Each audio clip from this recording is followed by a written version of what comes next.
Levy व्यवस्था 19 उसकी 9 से 18 आयत, नीति वचन 18 उसकी 8 आयत, नीति वचन 11 उसकी 13 आयत, याकूब 3 उसकी 5 से 10 आयत। अगर आप जीसस क्राइस्ट की लाइफ को देखेंगे तो आप ये नोटिस करेंगे कि प्रभु यीशु मसीह जब लोगों के साथ थे तो परमेश्वर ने एक लंबा समय लोगों को टीच करने में बिताया। अगर आप पहाड़ी उपदेश परमेश्वर का देखेंगे तो बाइबल कहती परमेश्वर ने कहा था ये लोग 3 दिन से मेरे साथ हैं, और 3 दिन में परमेश्वर ने एक हीलिंग सर्विस की और 3 दिन परमेश्वर उनको वचन सिखाता गया। जिस कलीसिया में वचन की सिखावट थोड़ी है और हीलिंग ज्यादा है, वो कलीसिया कंप्लीट कभी नहीं हो सकती और उसके लोग मजबूत कभी नहीं हो सकते, और उस कलीसिया के विश्वासी कभी मैच्योर नहीं हो सकते जो वचन को कम अहमियत देते हैं। वो भी कलीसिया कंप्लीट नहीं है जो हीलिंग बिल्कुल नहीं करती, क्योंकि परमेश्वर ने कहा है जाओ प्रचार करो और उसके बाद लोगों को चंगा भी करो। इसीलिए जब आप वचन को सुनते हैं तो मोस्टली परमेश्वर आपको उत्तर जो है, आपकी प्रॉब्लम्स के उत्तर, आपके फाइनेंशियल प्रॉब्लम के उत्तर, आपके शारीरिक प्रॉब्लम के जो उत्तर हैं, वो आपको हमेशा वचन के बीच में से होकर देता है। कितनों को मेरी बात समझ आ रही? तो लेवी व्यवस्था 19 उसकी 9 से 18, नीति वचन 18 उसकी 8 आयत, नीति वचन 11 उसकी 13 आयत, याकूब 3 उसकी 5 से 10 आयत। अपने हाथों को उठा के बोलो, जो कुछ आज मैं सुनूंगा मैं उसको मानूंगा और फलों को लेके आऊंगा प्रभु यीशु मसीह के सामर्थी नाम में। अब आपको यह बात समझ होनी चाहिए कि अगर परमेश्वर ने वचनों को सिखाने में इतना समय लगाया, लोगों के साथ परमेश्वर ने सिर्फ 34 दिन बिताए और चेलों के साथ 3.5 साल बिताए। अब चेलों को परमेश्वर ने रोज रोज चंगा थोड़ी किया। अगर किसी की बीमारी थी तो पहली मुलाकात में, दूसरी मुलाकात में वो ठीक हो गई होगी, पर 3.5 साल परमेश्वर ने उनको सिखाया, उनको वचन समझाया और उनको काबिल बनाया कि अगर तुम वचन को नहीं सीखोगे और समझोगे, तुम मसीहियत में कभी भी पक्के नहीं हो और तुम्हारी कभी भी शैतान कुर्सी को हिला सकता है। लेवी व्यवस्था 19 उसकी 9 से 18, ये तब की बात है जब इजरायली लोग मिस्र में से निकाल दिए गए थे, रास्ते में थे और परमेश्वर मूसा से बात करता था और उन्हें व्यवस्थाएं दे रहा था, हुक्म दे रहा था मानने के लिए कि मेरे लोग ये करेंगे, ये करेंगे।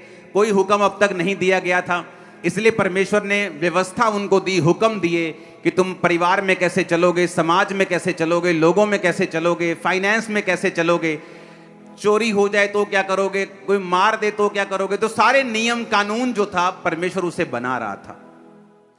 तो बाइबल एक चीज कहती है, बाइबल कहती है कि कुछ पाप ऐसे हैं जिनका फल मौत है, कुछ पाप ऐसे हैं जिनका फल मौत नहीं है।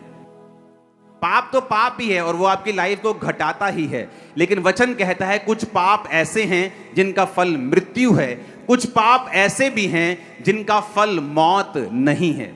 वो आपको स्वर्ग जाने से नहीं रोकते, लेकिन इस धरती की जो ब्लेसिंग्स हैं, जो परफेक्शन है, जो परमेश्वर आपको लाइफ देना चाहता है, वो उससे रोकते हैं आपको। उसमें लिखा, जब तुम अपने देश के खेत काटो तब अपने खेत के कोने कोने तक पूरा ना काटना और काटे हुए खेत की गिरी हुई बालों को ना चुनना। परमेश्वर एक आम हुक्म दे रहा है। परमेश्वर कह रहा है कि जब तुम अपने देश के खेत काटने के लिए जाना ना, फसल काटना, तो नुकरे मत काट लेना, कुछ कुछ खेत छोड़ देना। किसके लिए? आगे लिखा हुआ है, अपने दाख की बारी का दाना दाना ना तोड़ लेना, अपनी दाख की बारी के झड़े हुए अंगूरों को ना बटोरना, उन्हें दीन और परदेसी लोगों के लिए छोड़ देना। मैं तुम्हारा परमेश्वर यहोवा हूं। परमेश्वर ने हुक्म दिया कि अगर तुम्हारी दाख की बारी, अंगूरों की बेलें हैं तुम्हारी, तो सारे अंगूर जब पक जाएं तो तोड़ मत लेना, कुछ कुछ दाने छोड़ देना गरीब लोगों के लिए, परदेसियों के लिए, कि जब वो आए कटनी के दिनों में तो अब थोड़े थोड़े दाख जो लगी है उसको तोड़ें और अपने घर चले जाएं। ये एक ऐसा हुक्म था, अगर कोई ना माने तो उसे मौत की सजा नहीं थी। परमेश्वर ने कहा था जो कोई माता और पिता को श्राप दे उसे मार देना, जो कोई जादू और टोना करने वाली के पास जाए उसे मार देना, जो कि ईश्वर निंदा करे उसे मार देना, जो कोई मूर्तियों को पूजे उसे, ऐसा लिखा था पुराने नियम में। पर ये ऐसे हुक्म है जहां परमेश्वर ने ये नहीं कहा कि अगर कोई खेत पूरी तरह से ना काटे तो उसे मार देना। ये ऐसे हुक्म थे जिन्हें तोड़ना पाप तो था ही, लेकिन ऐसा पाप नहीं था कि वो पाप मृत्यु का कारण बने। तो मैं आपको आज सिखाऊंगा कि जो पाप मैंने आपको सिखा रहा हूं, जैसे पौलुस ने कहा कि अगर तुम पर स्त्री गमन हो, अगर तुम व्यभिचारी हो, मूर्ति पूजक हो, तो तुम परमेश्वर के राज्य में प्रवेश कर ही नहीं सकते। ये है पाप जो मृत्यु पैदा करते हैं। और ये हुक्म जो परमेश्वर ने दिए कि परमेश्वर ने कहा भाई सब तुम्हारे खेत हैं 10 एकड़ हैं तो उनकी नुकरे छोड़ देना, ताकि जो दीनहीन परदेसी लोग हैं वहां पे आए और नुकरे को इकट्ठा कर लें, अपने घर का राशन पानी थोड़ा सा उनका इकट्ठा हो जाए, उनका पेट पल जाए। अब देखो ये हुक्म कोई बहुत बड़े हुक्म नहीं थे, लेकिन थे। मैं आपको इसलिए ये कह रहा हूं कि ऐसे पाप जो बड़े हैं और ऐसे पाप जो छोटे हैं, ये दोनों आपकी लाइफ को इफेक्ट करते हैं और बुरी तरह से करते हैं। परमेश्वर का छोटे से छोटा हुक्म जो बाइबल में दिया गया है, चाहे वो टाइट देना हो, प्रेयर करना हो, माता पिता की आज्ञाओं को मानना हो, किसी के खिलाफ झूठी गवाही ना देना, कुछ भी हो, वो छोटे से छोटा हुक्म जो जीसस क्राइस्ट के मुंह से निकला, वो एक लंबा बड़ा असर आपकी लाइफ के अंदर पैदा कर सकता है। जब आप रूथ की स्टोरी को देखते हैं, आप गांव में बहुत सारे लोग रहते हैं, कितने लोग गांव से आते हैं, पिंडों से आते हैं, हाँ देखो आधे लोग होंगे। तो जब आप गांव में होते हैं तो आपको मालूम होता है कि आ वाला जमींदार जड़ा ना ये बड़ा कंजूस है। गांव वालों को पता होता है कि कुछ जमींदार ऐसे जो रोज लस्सी बांटते हैं फ्री में। मेरी बात समझ आ रही है कि नहीं? उनके घरों से लोग रोज लस्सी लेने के लिए जाते हैं फ्री में। कुछ जमींदार होते हैं जो बड़े टाइट होते हैं, जो बड़े कंजूस होते हैं। तो लोगों को मालूम होता है कि मेरे जो गांव का जमींदार है वो कैसा है, लैंडलॉर्ड कैसा है। तो जब रूथ बोअज के खेत में वो चुगने के लिए गई, दाने चुगने के लिए गई, तो वो पता करके गई थी कि कौन सा खेत है जहां मैं जाऊं तो अपनी सास का पेट मेरा पल जाए। क्योंकि मजदूर से पूछता है कि भाई साहब काम कहां अच्छा मिलेगा, ये वाला मालिक अच्छा है, मजदूरी रोकता तो नहीं है, ये वाली दुकान अच्छी है, मजदूरी रोकती तो नहीं है, ये वाली कंपनी अच्छी है ना, मजदूरी खाती तो नहीं है। तो मजदूर का भाई होता है एक तरह से। तो वो बोअज के खेत में क्यों गई? क्योंकि बोअज बाइबल कहती है परमेश्वर के हुक्मों को मानने वाला व्यक्ति था। उसे मालूम था कि जब वो खेत काटेगा तो खेत की नुक्करें नहीं काटेगा। तो मजदूरों को यह बात मालूम थी कि बोअज नाम का बंदा है, वो खेत छोड़ देता है, आसपास नुक्करें छोड़ देता है, बड़ा वहां पे दाना मिलेगा। और परमेश्वर ने यह भी कहा था कि जब तुम फसल इकट्ठी करते हो ना, जो गिर जाए तुम्हारे इकट्ठी करते करते जमीन पे, उसे चुगना मत, वो भी दीनहीन और परदेशियों के लिए छोड़ देना। तो सब मजदूरों को मालूम था कि इस खेत में अन्न बड़ा मिलेगा। तो रूथ इसी पूछताछ में, क्योंकि वो जानती नहीं थी उस इलाके को, तो सडनली उसको सपना तो आया नहीं होगा ना, वो इस इलाके को जानते, तो लोगों से उसने पूछा होगा। तो लोगों ने बोअज का खेत रिकमेंड किया कि वहां पे चली जा, तेरे को कुछ ना कुछ अब तेरी बूढ़ी सास के लिए तेरे लिए जरूर मिल जाएगा। अब देखो एक हुक्म जो मृत्यु का कारण नहीं है, जो नहीं मानता, लालच कर जाते हैं लोग, मर नहीं जाते। लेकिन अगर बोअज ने सारे खेत को काट लिया होता और उसकी आदत होती कि वो सारे खेत काट लेता है, कुछ छोड़ता नहीं है, मैं आपको दावा करता हूं रूथ जैसी एक अच्छी औरत, एक काबिल औरत, एक विश्वासी औरत उसकी लाइफ में कभी भी एंटर ना कर पाती। कितने मेरी बात को समझ रहे हैं? एक छोटा सा हुक्म, एक स्मॉल सा हुक्म, किस तरह से देखो उसकी लाइफ में पैसा था, वो बोअज अमीर था, लैंडलॉर्ड था, पैसे थी, बरकत थी, नौकर चाकर थे, सब कुछ था, लेकिन मैरिज नहीं थी। आपकी लाइफ में कुछ टेस्टिमनीज ऐसी होती हैं, वो तब तक नहीं बनती जब तक आप अपने आप को परफेक्ट नहीं करते। कुछ लोग बोलते हैं मैं मूर्ति पूजा तो नहीं कर रहा हूं जी, मैं व्यभिचार नहीं कर रहा हूं जी।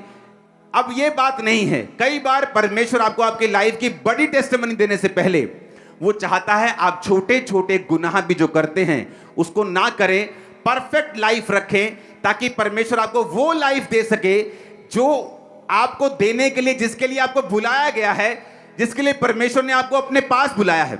लेकिन अब परमेश्वर अब्राहम को बच्चा देना चाहता था, लेकिन अब्राहम परफेक्ट नहीं था, इसलिए परमेश्वर 99 साल का जब वो था, परमेश्वर आते हैं उसके दर्शन में, बोलते हैं अब्राहम मेरी उपस्थिति में चलता जा और सिद्ध होता जा। अब्राहम बोलता था परमेश्वर 24 साल हो गए तेरा पीछा करते, अभी भी मुझे सिद्ध होना है क्या? अब तो बातें कम कर, बच्चा दे मुझे।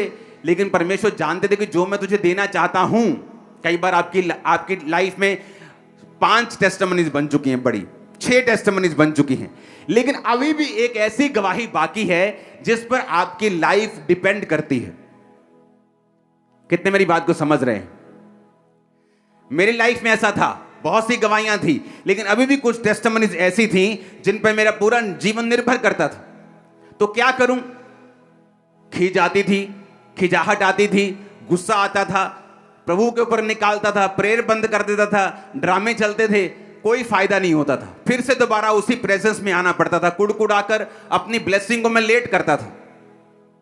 तो परमेश्वर ने मुझे सिखाया कि मुझे परफेक्ट होना पड़ेगा, मुझे सीधा चलना पड़ेगा, मुझे धीरज रखना पड़ेगा, मुझे आत्मा के फलों को बनाना पड़ेगा, मुझे छोटे हुक्मों से लेकर बड़े हुक्मों को मानना पड़ेगा, ताकि वो आशीष मेरी लाइफ में जब आए तो वो कंप्लीट हो जाए। कितने मेरी बात को समझ रहे हैं? अब देखो, है छोटा सा हुक्म, परमेश्वर ने ऐसे ही बोला मूसा को कि जब दाख इकट्ठी करना तो सब इकट्ठी मत कर लेना, जब खेत काटना सारे मत काट लेना। अब एक धर्मी बंदा जो प्रभु से प्यार करता है, मैं आपको दावा करता हूं, वो छोटी आज्ञा हो बड़ी आज्ञा हो, वो उस आज्ञा को कभी भी तोड़ता नहीं, कभी भी नहीं ब्रेक करता उस आज्ञा को, कभी भी तोड़ता नहीं, छोटी हो चाहे बड़ी हो। लेकिन जो नॉन सेंसिटिव अनसेंसिटिव लोग होते हैं, जिनको सेंस नहीं होती, जो आत्मिक डफर होते हैं, उनको मतलब नहीं है, वो छोड़ दे, कोई नहीं परमेश्वर साडे नाल ही है, वो कोई नहीं, चिंता नहीं करनी। और अब माफ करने वाला परमेश्वर, वो है माफ करने वाला, लेकिन पता नहीं कौन सी छोटी एक आदत है तुम्हारी बुरी, जो तुम्हारी लाइफ की एक बड़ी गवाही को रोक के बैठी। वो आदत छोटी सी हो सकती, गाली निकालना हो सकती, चुगली करना हो सकती, छोटी आदत, लेकिन तुम्हारी बड़ी गवाही को रोक के बैठी। मैं आपको बता रहा हूं, परमेश्वर कई बार आपकी लाइफ की बड़ी गवाहियां छोटे हुक्मों के पूरा होने के साथ जोड़ के रखता है, ताकि आपको यह बात समझ जरूर आए कि जिस तरह बड़े हुक्मों को मानना जरूरी है, छोटे हुक्मों को मानना भी उतना ही जरूरी है, क्योंकि आपकी कई लाइफ की बड़ी गवाहियां उन हुक्मों के साथ जुड़ी हुई होती हैं। कितने इन बातों को समझ रहे हैं? बोझ छोटे हुक्मों को मानता था, उसी वजह से उसे थोड़ी मालूम था, वो तो मानता था। जो टाइट देने वाले लोग हैं वो लालची थोड़ी हैं कि मुझे परमेश्वर 100 गुना देगा। ये कोई बिजनेस कर रहे हो क्या तुम? ये कोई परमेश्वर के साथ तुम्हारा बिजनेस चल रहा है कि तुम 100 दोगे तो वो तुम्हें 100 गुना करके 10,000 वापिस करेगा? नहीं, जो खुदा से प्यार करने वाले लोग हैं, आउट ऑफ लव, प्रेम के कारण, खुदा से प्यार के कारण, वो छोटे और बड़े सब प्रकार के हुक्मों को मानते हैं। और परमेश्वर का वचन पूरा होता है, तूने जो मुझसे प्यार किया है इसलिए मैं तुझको छुड़ाऊंगा। वो आपको छुड़ाने जा रहा है चर्च, आपके परिवार को बड़ी रीति के साथ छुड़ाने जा रहा है। आमीन ऊंचा चाहिए। अब देखो आगे क्या लिखा 11 आयत में, तुम चोरी ना करना, एक दूसरे से कपट ना करना और झूठ ना बोलना। आज्ञाएं हैं, लोग तोड़ते हैं, छोटी छोटी बात पे झूठ बोलते हैं। हाँ किथे आ गया तू? मैं आ गया जी, बस नकोदर जंग पहुंच गया, अभी घर से निकले। ये भी झूठ है। आपको लगता है ये छोटा झूठ है, लेकिन कई बार ये चीजें आपकी बड़ी बरकत को रोक के रखती हैं और आपको मालूम भी नहीं होता। और छुट्टी कर ली तू? मैं बीमार सी जी, मैं ठीक नहीं सी। सीधा बोलो, बुआ के लड़के की शादी थी। सीधा बोलो, घूमने जाना था। सीधा करो, दिल नहीं कर रहा था जी, मैं थोड़ा सा रेस्ट कर रहा था। जब तक तुम सीधा स्पष्ट नहीं बोलोगे, परमेश्वर तुम्हें बरकत नहीं देगा। अब्राहम की लाइफ में कोई बहुत बड़ा गुनाह नहीं था जब परमेश्वर ने कहा अब्राहम मेरी उपस्थिति में चलता जा और सिद्ध होता जा। अब्राहम कोई दूसरे परमेश्वर को मानने वाला बंदा नहीं था, कोई व्यभिचारी नहीं था, लेकिन उसकी लाइफ में छोटी छोटी कुछ चीजें होंगी जो उसकी बरकत को रोक रही होंगी। परमेश्वर ने कहा तो अब्राहम सिद्ध होता जा। अगर मैं आपको बोलूं कि भाई अपनी कमियों को छोड़ दे, तो आप नहीं बोलेंगे अगर आप वचन को समझते हैं कि कौन सी कमी। अगर आप जीसस क्राइस्ट को 20 साल से जानते हैं, अगर मैं आपको बोलूं आपकी अपनी कमियों को छोड़ दे, आप बोलेंगे ठीक है जी, मैं पूरी कोशिश करता हूं, क्योंकि आपको मालूम है आपकी कमी कौन सी है। अगली आयत, तुम मेरे नाम की झूठी कसम खाकर परमेश्वर का नाम अपवित्र ना करना। बात बात पे कसम खाना, मैंने प्रभु दी सौं लगे, नहीं बाइबल ते हाथ रख दिया, मैं बाइबल ते हाथ रख दी। बार बार परमेश्वर की कसम खाना उसको अपवित्र करने के बराबर है। जिसको आपका यकीन नहीं है कि आपने बोला कि ओके लीव इट,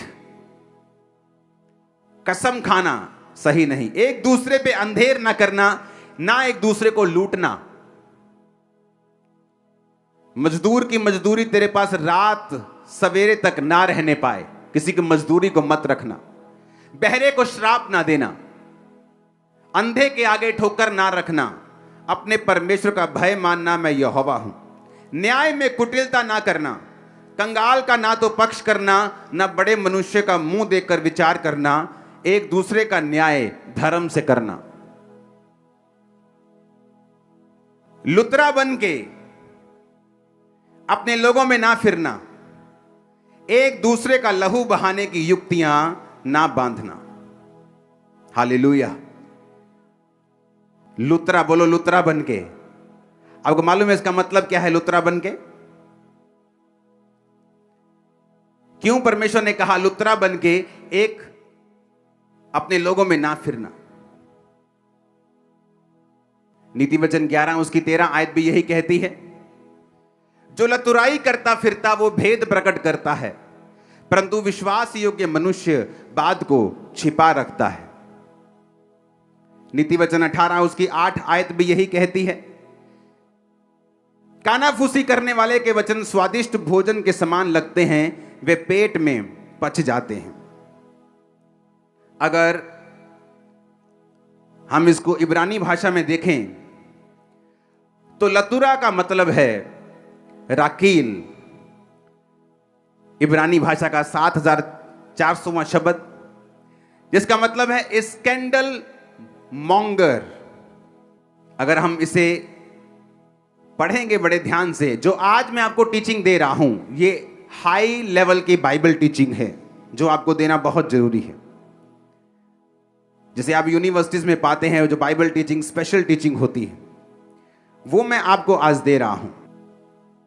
उस फोटो को देखेंगे, scandal, definition of scandal mongering, spreading malicious gossip, type of gossiping. कहता कानाफूसी करने वाले, गॉसिप करने वाले, गली के बाहर बैठकर, हो भैन जी तानू पता लगा उदी कुड़ी फलाने मुंडे ना फसी हुई, भैन जी पता लगा तानू आप मुंडा नशे करदा। अगर तुम विश्वासी हो, तुम गॉसिप नहीं करोगे। अगर तुम्हें कुछ पता चल जाए तुम उसके लिए प्रेयर करोगे। सुनो, आज बड़े ध्यान से वचन को समझना, क्योंकि ये छोटी आज्ञाएं ऐसी हैं, अगर आप इन्हें नहीं मानेंगे, हो सकता है आपकी बड़ी गवाही रुक जाए और कोई कुछ नहीं कर सकता।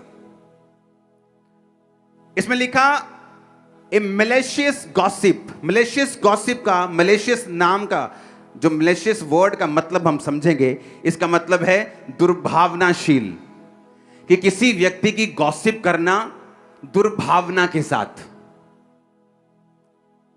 जब तुम्हारा बेटा नशा करता है, क्या तुम उसकी गॉसिप करती हो अपने मोहल्ले में कि बहन जी आओ तानू गल दसा, मेरा मुंडा नशा करके आया राती? आप बताते हो? बोलो, बताते हो कि नहीं? नहीं बताते। क्यों? क्योंकि वो आपका बेटा है। आपकी बेटी जब कोई गलत काम करती है, आप उसकी पूरे मोहल्ले में खबर फैलाते हो और फेसबुक पे डाल देते हो। ऐसा करते हो ना? नहीं करते, लेकिन तुम दूसरों के लिए करते हो, क्योंकि दूसरों के लिए तुम्हारे अंदर दुर्भावना है। जीसस क्राइस्ट ने कहा कि राकील का मतलब, लतुराई, लतुरे का मतलब है राकील। राकील का मतलब है एक स्कैंडल मॉन्गरर, जिसका मतलब है ऐसा व्यक्ति जो मैलिशियस गॉसिप करता है, जो गॉसिप करता है, जो गप्पे मारता है दुर्भावना के साथ, जिसके अंदर दुर्भावना है।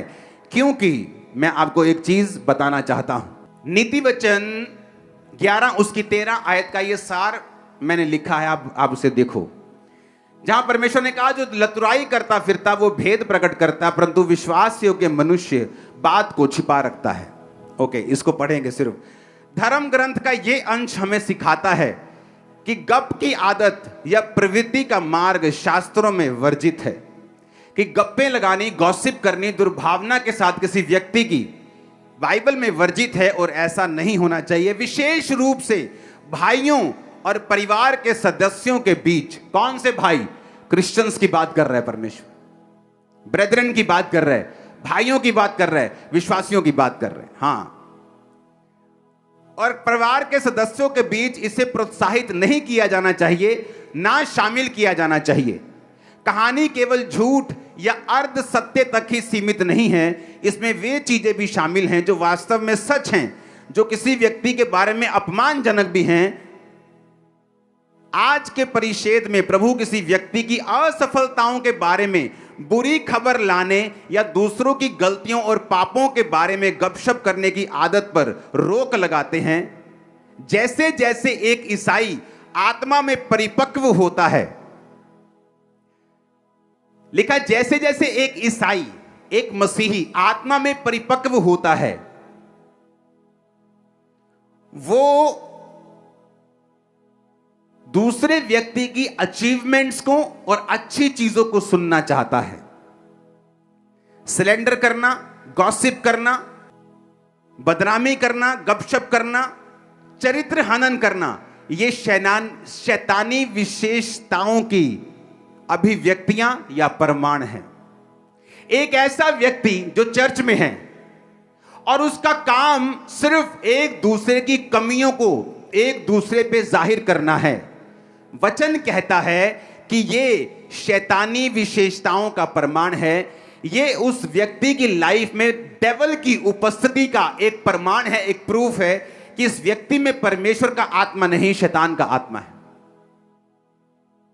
कितने मेरी बात को समझ रहे हैं? परमेश्वर ने कहा जब एक व्यक्ति आत्मा में परिपक्व होता है तो वो ये नहीं चाहता, वो सुनना नहीं चाहता कि कौन व्यक्ति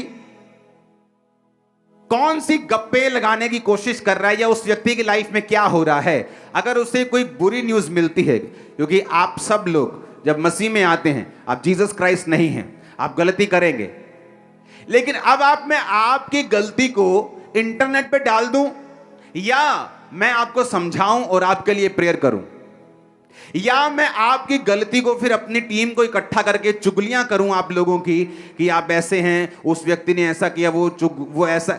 चुगलियां करने वाले लोग, बाइबल कहती है उनकी लाइफ में ये प्योर प्रमाण है कि शैतान उनकी लाइफ के अंदर है और काम कर रहा है। एक क्रिश्चियन परिपक्व व्यक्ति ये गॉसिप में कोई भी इंटरेस्ट नहीं रखता, बल्कि वो उन कमियों को जो उसने सुनी हैं उनके लिए प्रेयर करने में इंटरेस्ट रखता है। नीति वचन 11:13, जो लतुराई करता फिरता वो भेद प्रकट करता है। बाइबल कहती है वो भेद सत्य भी हो सकता है, पर वो दुर्भावना से शेयर किया गया है।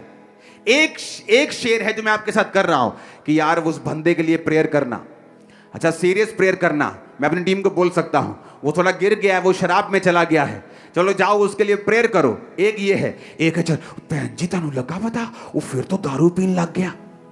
एक ये है, एक है दुर्भावना के साथ किसी व्यक्ति को डाउन करने के लिए उसकी बातों को शेयर करना विश्वासियों के साथ, लोगों के साथ, और ये बाइबल कहती है शैतानी प्रमाण है तुम्हारी लाइफ में। एक है प्रेयर करने के लिए, अगर मुझे किसी की कमी नजर आती है तो मैं उस विषय के लिए प्रेयर करूंगा। कितने मेरी बातों को समझ रहे हैं? कहता है परंतु विश्वास योग्य मनुष्य बात को छिपा रखता है। जो विश्वास योग्य बंदा है, बंदी है, वो बात को छिपाने का मतलब उसके लिए प्रेयर करना, उसको लतुराई करते फिरना चर्च में नहीं, एक दूसरे की बदनामी करते फिरना नहीं। इसीलिए वचन कहता है याकूब 3 उसकी 5 से 10 में, जीभ भी छोटा सा अंग है, बड़ी बड़ी डींगे मारती है, थोड़ी सी आग से देखो कितने बड़े जंगल में आग लग जाती है। जीभ भी एक आग है, हमारे अंगों में अधर्म का एक लोक है, सारी देह पर कलंक लगाती है, जीवन गति में आग लगा देती है, नरक कुंड सी आग से जलती रहती है। हर प्रकार के वन, पशु, पक्षी, रेंगने वाले जंतु, जलचर मनुष्य जाति के वश में हो सकते हैं, पर जीव को मनुष्यों में से कोई वश में नहीं कर सकता। वे एक ऐसी बला है जो रुकती नहीं, प्राण नाशक विष से भरी हुई है। इसी से प्रभु और पिता की स्तुति करते हैं, इसी से मनुष्य को जो परमेश्वर के स्वरूप में उत्पन्न हुए हैं श्राप देते हैं। हे मेरे भाइयों, एक ही मुंह से धन्यवाद और श्राप दोनों निकलते हैं, ऐसा नहीं होना चाहिए।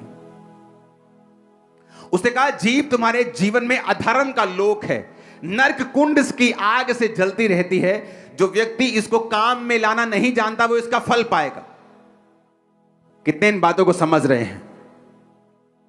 अब आपको यह बात समझ आनी चाहिए कि ये बातें ऐसी नहीं हैं कि आपको नरक में ले जाएंगी, पर मैं आपको दावा करता हूं ये बातें ऐसी हैं जो इस दुनिया में आपके लिए प्रभु ने रखा हुआ है, कभी आप तक नहीं पहुंचेगा। मैं आपको बता रहा हूं, आने वाले 10 साल में लोग यहां खड़े होंगे टेस्टिमनी देने के लिए कि मैं ऐसी थी और मेरी लाइफ में देखो परमेश्वर ने क्या किया। आप देखना, लोग गवाही देंगे कि मेरी लाइफ में मैंने कुछ हासिल नहीं किया, मैं कहीं नहीं पहुंची, मैं जीरो से भी नीचे चली गई हूं, क्योंकि मेरे जीवन में ये आदत थी। आप देखना, मैं आपको प्रोफेटिक वर्ड दे रहा हूं, ये गिरेगा नहीं, मैं आपको बता रहा हूं। वचन जब हमें नहीं मालूम होता, आपने मुझे कभी भी किसी पास्टर की चुगली करते नहीं देखा होगा। पास्टर मीटिंग्स में मैं बहुत कम निकलता था ताकि मैं किसी की चुगली ना करूं, ना सुनूं, ना फालतू बात करूं, ना सुनूं, ना देखूं। अपना काम करूं, अपनी प्रेयर करूं, अपने लोगों के लिए प्रेयर करूं, अपने लोगों को बचाऊं, अपनी कॉलिंग को पूरा करूं, जो काम खुदा ने दिया उसे करूं। एक ही मुंह से लेकिन हम परमेश्वर को धन्यवाद करते हैं, वर्शिप करते हैं, गीत गाते हैं, हालेलुया, आमीन। जैसे जब चर्च कंप्लीट हो जाती है, आमीन हो जाता है, भैन जी तन लगा बता, नाली शुरू। तो परमेश्वर ने कहा ये दो मुंहा सांप की तरह क्या कर रहे हो? एक मुंह से धन्यवाद करते हो, दूसरे मुंह से उसी भाई की, उसी बहन की जो प्रभु के स्वरूप में है उसकी निंदा करते हो। उसने कहा लतुरा बन के अपने लोगों में ना फिरना, एक दूसरे का लहू बहाने की युक्ति ना बांधना, मैं यहोवा हूं। 16 आयत। 17 आयत, अपने मन में एक दूसरे के प्रति बैर न करना, अपने पड़ोसी को अवश्य डांटना, नहीं तो उसका भार तुझ पर बना रहेगा। बहुत कम लोग हैं जो डांटने की ताकत रखते हैं, लेकिन बाइबल में लिखा है, फिर से पढ़ेंगे, लतुराई का मतलब इब्रानी भाषा में 7400 शब्द। राकील का मतलब है स्कैंडल मॉन्गर, और उसके बाद स्लेंडर, कैरीटेल्स और टेल बीरर। टेल बीरर को जब हम पढ़ते हैं, गूगल पे पढ़ेंगे टेल बीरर के शब्द को, उसमें लिखा टेल बीरर वो आदमी है जो सीक्रेट्स जाहिर करता है दूसरे लोगों के ऊपर, आपके सीक्रेट्स। ये एक ऐसा व्यक्ति है चर्च में, बाइबल कहती है ये इनडायरेक्टली शैतान का दूत है और शैतान उसे इस्तेमाल कर रहा है। कुछ लोगों की आदत होती है, मैं आपको बता रहा हूं, बहुत से पास्टर्स ऐसे लोगों के साथ ग्रसित हैं, बहुत सी सेवकाइयां ऐसे लोगों के साथ ग्रसित हैं। आपके साथ कुछ लोग होते हैं ऐसे जो खुद कहीं नहीं जाते, पर आपके साथ के लोगों को हमेशा डिस्करेज करते हैं। खुद कहीं नहीं जाना उन्होंने, लेकिन साथ वाले लोगों को कभी मालूम नहीं होता कि ये लोग क्या कर रहे हैं। और जब आप आत्मा में बढ़ते हैं और ऐसे लोगों को आप निकालते हैं, लोगों को समझ आती है अच्छा ये व्यक्ति शैतान का दूत था, ये शैतान की विशेषताओं का एक प्रमाण था इसके अंदर, और जब ये गया सब कुछ सेट हो गया। और जिन व्यक्तियों को ऐसे लोग डिस्करेज करते हैं, उन व्यक्तियों का हाल देखो जाके क्या होता है जब वो निकल जाते हैं। बुरे हाल होते हैं, बुरे हाल, बताने योग्य नहीं। डेथ्स होती हैं घरों में, ऐसी चीजें होती जो बताने वाली भी नहीं, और उन्हें मालूम नहीं कि एक छोटा सा गुनाह जो तुम्हारे शरीर में, तुम्हारी लाइफ में है, किसी की लाइफ को कितना बड़ा इफेक्ट कर सकता है, क्योंकि जो परमेश्वर का जन है वो कभी इफेक्ट नहीं होता। एक बाप 100 बच्चे चाहे तो जन्मा सकता है, 100 बच्चे मिलके बाप पैदा नहीं कर सकते। हालेलुया। चाहे वो 100 के 100 डॉक्टर और इंजीनियर और बड़े बड़े बिजनेसमैन क्यों ना। पलटा ना लेना, अपनी बदला लाने ना, खुदा ने कहा 18 आयत में, अपने जाति भाइयों से बैर मत करना, एक दूसरे से अपने समान प्यार करना, मैं यहोवा। परमेश्वर ने कहा एक मॉन्गर मत बनो, टेल बीरर मत बनो, लतुराई करते मत फिरो चर्च में, गॉसिप मत करो, एक दूसरे पे अंधेर मत करो, नीति वचन 18 उसकी 8 में लिखा, कानाफूसी करने वाले के वचन स्वादिष्ट भोजन के समान लगते हैं, वो पेट में पच जाते हैं। कानाफूसी करने वाले के लिखा जो वचन होते हैं ना, बड़े टेस्टी लगते हैं, सुनने में मजा बड़ा आता है, लेकिन बाद में उसका असर जो है वो बुरा है। सुनाने वाला भी श्रापित है और सुनने वाला भी इफेक्टेड है। और जब ऐसी कमियां हमारी लाइफ में होती हैं, तो जो परमेश्वर कई बार जो करना चाहता है, ऐसा नहीं कि हम स्वर्ग नहीं जाएंगे, स्वर्ग चले जाएंगे, ये मैं गारंटी देता हूं, पर जो प्रभु करना चाहता है वो नहीं होगा, ये भी गारंटी देता हूं। वो परफेक्ट लाइफ जो खुदा देना चाहता है नहीं होगी। तुम जहां मर्जी चले जाओ, जो परमेश्वर का प्लान है वो एक ही है, एक ही है, वो अलग अलग नहीं है। अगर वहां फेल तो सब जगह फेल, मैं आपको बता रहा हूं। कितने मेरी बात को समझ रहे हैं? अगर ये वचन आपने नहीं समझे तो सब कुछ व्यर्थ है। आप आमीन आमीन बोल के थक जाएंगे। आप बोलेंगे मेरी लाइफ में एक काम क्यों नहीं हो रहा? क्योंकि ये ऐसी चीजें हैं जो आपकी लाइफ को परफेक्ट होने से रोकती हैं, और कुछ ब्लेसिंग्स ऐसी हैं जब तक आप उन चीजों को हासिल नहीं करते, आत्मा में परफेक्ट नहीं होते, आपकी लाइफ में कभी एंटर नहीं करते। एक असली मसीही व्यक्ति गॉसिप सुनने से उत्तम यह समझता है कि जिस व्यक्ति की लाइफ में उसको कमी नजर आती है, उस व्यक्ति के लिए वो प्रेयर करेगा। हालेलुया, ऊंची आवाज में बोलो हालेलुया, ऊंची आवाज में हालेलुया। जब हम बढ़ते हैं तो बाइबल कहती तुम दाग की तरह हो, तुम टहनियां हो। एक दाग जब बढ़ती है ना, जब एक बूटा बढ़ता है, कोई भी हो, जब वो ज्यादा बढ़ जाता है तो आउट ऑफ शेप हो जाता है, पता है कि नहीं? जब वो आउट ऑफ शेप हो जाता है तो फिर माली उसे थोड़ा थोड़ा काटता है। वो काट के छोटा तो नहीं हो जाता पहले जितना, थोड़ा सा छोटा हो जाता है, लेकिन पूरी तरह से शेप में आ जाता है। फिर वो और बढ़ता है, फिर माली उसको फिर काटता है और शेप में लेके आता है।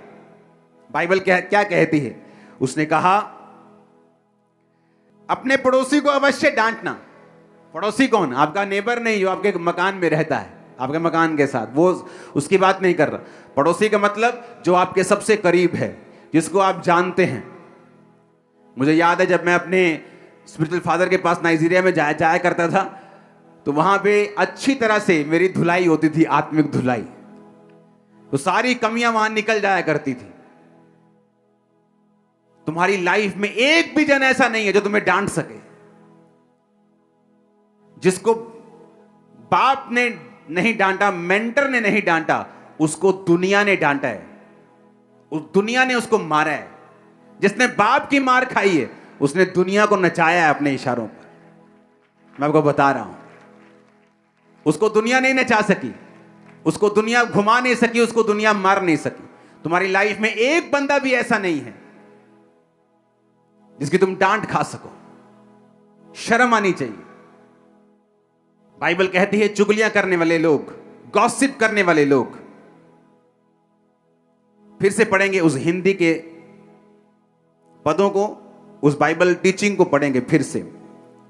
धर्म ग्रंथ का ये अंश, कौन सा अंश? नीति वचन 11 उसकी 13 आयत को पढ़ेंगे साथ साथ। जो लतुराई करता फिरता वह भेद प्रकट करता है, परंतु विश्वास योग्य मनुष्य बात को छिपा रखता है। ये वाला अंश की बात कर रहा है। धर्म ग्रंथ का ये अंश हमें सिखाता है कि गपशप, गॉसिप करने की आदत, चुगलियों की आदत या प्रवृत्ति का मार्ग शास्त्रों में वर्जित है। बाइबल में इसका वर्जित मतलब मना है, और ऐसा नहीं होना चाहिए। विशेष रूप से भाइयों, परिवार और परिवार के सदस्यों के बीच इसे प्रोत्साहित ना किया जाए, ना शामिल किया जाए। कहानी, गपशप की कहानी केवल झूठ और अर्ध सत्य तक सीमित नहीं, इसमें वो चीजें भी शामिल जो सच्चाई हैं। गॉसिप करने वाला जरूरी नहीं झूठ बोलेगा, वो सच भी बोल सकता है, पर है वो शैतानी, है वो झूठा। उसका ओरिजिन, उसका जन्म शैतान से हुआ है। कितने मेरी बातों को समझ रहे हैं? और इसी वजह से जब लोग जो बाइबल के पदों को नहीं समझते, ऐसे लोगों से जब मेल मिलाप करना शुरू करते हैं, वो गिर जाते हैं। अब आगे पढ़ेंगे। आज के परिच्छेद में प्रभु किसी व्यक्ति की असफलताओं के बारे में बुरी खबर लाने या दूसरों की गलतियों और पापों के बारे में गपशप करने की आदत पर रोक लगाते हैं। किस चीज के बारे में? किसी की असफलता, कोई फेल हो गया, कहता उसकी बुरी खबर, तुम गॉस्पल प्रीचर हो। गॉस्पल का मतलब क्या होता है? Good news. तुम जीसस क्राइस्ट के प्रीचर हो, पर तुम शैतान के बन गए। क्यों? तुम बुरी खबर लाने वाले हो, दूसरों की बुरी खबर, असफलताएं, किसी की लाइफ में क्या हो रहा है, कोई मर गया, कोई लुट गया, उसके बारे में तुम ज्यादा अपनी बातों को फैलाते हो और गुड न्यूज कम फैलाते हो। उसने क्या कहा कि प्रभु किसी की असफलताओं के बारे में बुरी खबर लाने या दूसरे की गलतियों और पापों के बारे में गपशप करने की आदत पर रोक लगाते हैं। कि प्रभु ने रोक लगाई है। अगर हम इन बातों को नहीं समझेंगे, इन बातों को नहीं जानेंगे, हमारा फिर कुछ नहीं हो सकता। हम क्रिश्चियन भी रहेंगे, बरकतें भी कुछ मिलती रहेंगी, हीलिंग भी कई बार मिलती रहेगी, स्वर्ग भी मिस नहीं होगा, पर वो लाइफ मिस कर जाएंगे जो खुदा ने हमें देने के लिए बुलाया है, जो एक परफेक्ट लाइफ है, जिसमें ब्लेसिंग्स हैं, जिसमें ऊंचाई है, जिसमें परमेश्वर का मास्टर प्लान है, जिसके तहत परमेश्वर ने आपको बुलाया है। ऊंची आवाज में हालेलुया बोलो। फिर से पढ़ेंगे उस हिंदी के उस अंश को कि धर्म ग्रंथ का यह अंश हमें सिखाता है कि गपशप की आदत या प्रवृत्ति का मार्ग शास्त्रों में वर्जित है और ऐसा नहीं होना चाहिए, विशेष रूप से भाइयों और परिवार के सदस्यों के बीच। कि विशेष रूप से क्रिश्चियंस, मसीही लोग, वो किसी भी डिनोमिनेशन से क्यों ना हो, किसी भी मिशन से क्यों ना हो, वो कैथोलिक हो, वो CNI हो, वो पेंटिको, किसी भी तरह के क्यों ना हो, परमेश्वर ने कहा उनके बारे में गपशप करने की आदत, उस पर रोक लगाता है परमेश्वर। जैसे जैसे एक ईसाई परिपक्व होता है, उसके दिल में मनुष्यों की गवाही सुनने की इच्छा ज्यादा होती है और उनकी असफलताओं के बारे में वो नहीं सुनना चाहता। अब आप देख लो, आप परिपक्व हो या आप अभी भी बच्चे हो, बदनामी करना, गपशप करना, कहानियां सुनाना, चरित्र हनन करना, ये शैतानी विशेषताओं की अभिव्यक्तियां और प्रमाण है। मेरा बिलीव है कि आप इन वचनों को समझ गए होंगे। आप जाने क्यों लोगों के घरों में बीमारियां रहती? यहां प्रभु बोझ ले लेना, प्रभु बोझ लेने के बाद अपनी चुगलियां शुरू। और बाइबल कहती है इसलिए तुम बीमार हो, तुम रोगी हो, तुम निर्बल हो, क्योंकि तुमने परमेश्वर की देह को बिना पहचान के लिया। कौन है खुदा की देह? तुम खुदा की देह हो, मैं खुदा की देह हूं, वॉलंटियर खुदा की देह है, तुम खुदा की देह हो। कोई नाक है, कोई कान है, मैं मुंह हूं, मैं बोल रहा हूं, कोई कान है, कोई टांग है, कोई सुसमाचार दे रहा। हर बंदा परमेश्वर की देह के अंदर है। अलग अलग काम हम कर रहे हैं, लेकिन उसकी देह के मेंबर हैं, उसी के देह के अंग हैं। जब एक अंग दुख मनाता है तो दूसरा अंग सुखी कैसे हो सकता है? और इसीलिए कलीसिया में बीमारियां हैं, कलीसिया में कमजोरियां हैं, क्योंकि कलीसिया इन वचनों पे नहीं चलती। उसे हीलिंग से अपनी मतलब है, हीलिंग ले ली सब ठीक है, हीलिंग ली, पैसा बोया सब ठीक है। ऐसा नहीं है। परमेश्वर से भी यहीं तक सीमित नहीं है, वो आगे बढ़ना चाहता है आपकी लाइफ। अपने काम से मतलब रखें, प्रेयर से मतलब रखें, फास्टिंग से मतलब रखें, अपनी लाइफ से मतलब रखें कि आपने प्रेयर की कि नहीं की। दूसरों से क्या लेना देना? कई बार गलती क्या करता है इंसान, जब एक विश्वासी को कोई पाप में देखता है, हो सकता है उसी रात उसने तौबा कर ली हो, लेकिन आप वो पाप अभी तक फैला रहे हैं और परमेश्वर के सामने वो धर्मी हो गया क्योंकि रात को उसने तौबा कर ली, लेकिन आप उसके पाप को अब तक डिस्कस कर रहे हैं। आप एक शैतानी व्यक्ति हैं और आपको सजा देगा परमेश्वर। आप मेरी बात को समझ रहे कि नहीं?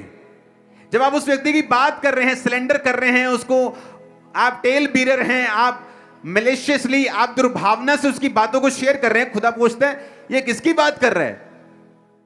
ये तो वो वाला बंदा नहीं जो रात को तौबा कर ली थी जिसने, ये तो माफी पा गया है, ये तो मेरा बच्चा है। तो ये कौन है जिसके बारे में ये बात कर रही है? क्योंकि बाइबल क्या कहती है? शैतान का नाम परमेश्वर पता क्या रखता है? दोष लगाने वाला।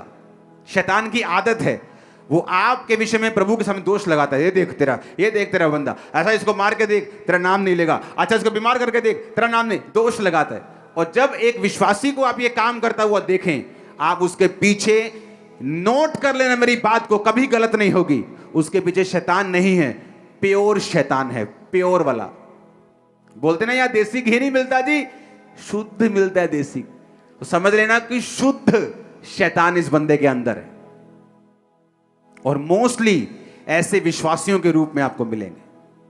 अविश्वासी आपको ऐसा नहीं मिलेगा, लेकिन विश्वासी मिलेगा, क्योंकि जब शैतान आपको बाहर से नाश नहीं कर सकता, वो आपको ज्वाइन कर लेता है अंदर से। आपके कान खुल रहे हैं, मैं जानता हूं। आमीन। और जब आप इन बातों को समझ जाएंगे, आप कभी धोखा नहीं खाएंगे। आप अपने काम से मतलब रखेंगे। आप ये समझ जाएंगे कि जो चीज सही नहीं, मुझे उसके लिए प्रेयर करनी है। जो सही है उसके लिए थैंक्स करना है। हालेलुया। ऊंची आवाज में बोलो हालेलुया। घर में जब तुम्हारा बाप तुम्हें पीटता है, शराब पीता है, या कोई दिन तुम्हें उसने कहा नहीं ऐसा नहीं करेंगे, तो तुम इंटरनेट पे नहीं डालते हो। तुम पूरे मोहल्ले में जाकर नहीं बोलते मेरा बाप बुरा व्यक्ति है, क्योंकि वो तुम्हारा परिवार का हिस्सा है। लेकिन जब कलीसिया में हम कहते हैं कि ये मेरा परिवार है, तब वो परिवार का वो वैल्यू कहां गई जो तुम्हारे घरों में है? तब वो कहां गई? क्योंकि तुम मुंह से बोलते हो, तुम्हारा दिल दूर है। तुम फेक आदमी हो, तुम एक फेक औरत हो, और प्रभु तुम्हें इसकी सजा देगा। और इसी कारण बहुत से विश्वासी आपको बीमार मिलेंगे। ना तो वो पाप कर रहे हैं, ना वे विचार कर रहे हैं। फिर ऐसा क्यों है? क्योंकि ये चीजें आपकी लाइफ में शैतान का एक पॉइंट कांटेक्ट बन जाता है, जहां से वो एंट्री मारता है और काम करता है। आज ऑपरेशन हो रहे हैं। हां, याकूब 3:6, जीभ भी एक आग है, हमारे अंगों में अधर्म। देखो क्या कहते हैं, अधर्म। धर्म का लोक नहीं, अधर्म, नरक कह रहे हैं उसको, जीभ को। कहता सारी देह पर कलंक लगाती है, शरीर पर कलंक लगा देती है, नरक कुंड की आग से जलती रहती है, जीवन गति में आग लगा देती है। मेरी बहनों, बचो, क्योंकि इस बात में शैतान बहनों पे ज्यादा काम करता है। भाई भी बचें, क्योंकि वो किसी को स्त्री पुरुष को देखकर शैतान नहीं आता। लेकिन इस बात से बच के रहना है, ताकि जब प्रभु आपको कुछ ऐसा देने के लिए आए, ऐसी गवाही जिस पर आपकी लाइफ डिपेंड करती है, वो आपको काबिल समझे, नाकाबिल ना समझे। मेरा बिलीव है कि आज से ये कमी यहीं खत्म हो गई। इस चर्च की मिट्टी में उस कमी को आज दफन करके वापस जाना, और फ्री होके वापस जाना, हल्के होके वापस जाना। Hallelujah, hallelujah. हमारे YouTube चैनल को सब्सक्राइब करें, ताकि आप परमेश्वर के गहरे वेदों को जान सकें कि कैसे आप परमेश्वर में बढ़ सकते हैं, कैसे आप दुष्ट आत्माओं से, नशों से, बीमारियों से और वंशों के श्रापों से आजाद हो सकते हैं।